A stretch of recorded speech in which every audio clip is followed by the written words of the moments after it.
In the summer of 1940, as Europe crumbled, one Dutch businessman made a choice. It was a quiet, bureaucratic decision, almost lost in paperwork. Yet it opened an escape route for thousands facing certain death. His name was Jan Zwartendijk, and this is his story. Zwartendijk was the acting Dutch consul in Kaunas, Lithuania. His day job was managing the local Philips electronics factory. But in that fateful summer, history gave him a different role. Lithuania had just been occupied by the Soviet Union. Refugees, many of them Jewish, were trapped. They had fled the horrors of Nazi-occupied Poland, only to find themselves cornered again. They knew what was coming. To escape, they needed two things: a visa to a final destination, and a transit visa to get there. They had neither. The world had slammed its doors shut. Consulates turned people away daily. Every stamp in a passport held the power of life or death. Then, Zwartendijk discovered a loophole, a tiny crack in the wall of indifference. The Dutch island colony of Cura, in the Caribbean,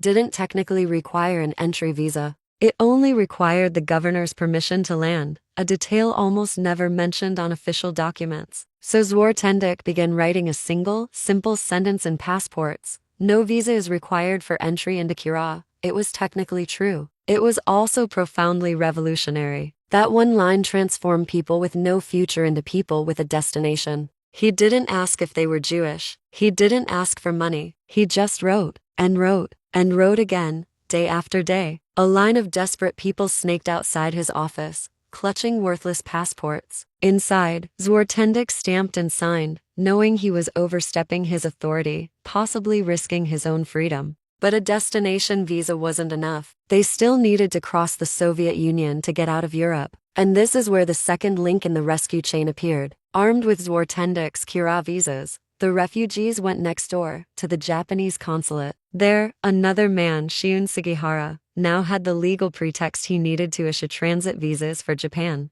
Think about that. Without Zwartendijk's creative compassion, Sugihara would have had no justification to act. Without Sugihara's courage, Zwartendijk's visas would have led nowhere. They didn't coordinate or plan this. They were just two men, in two different offices, who chose to see human beings instead of rules. Together, they forged a corridor out of hell. In just a few weeks, between July and August 1940, Zwartendijk issued over 2,000 of these life-saving notes. Entire families made the perilous journey across Siberia to Japan and from there, to safety. Most of them survived the war. Then, the door slammed shut. The Soviets ordered all consulates closed. Zwartendijk had to leave. He returned to his life in the Netherlands, which soon fell under brutal Nazi occupation itself. Unlike other rescuers, he rarely spoke of what he had done. His actions were quiet, his bravery hidden in ink and paper. For decades, his story was largely forgotten. He was just a footnote, his role overshadowed by the more famous Sugihara.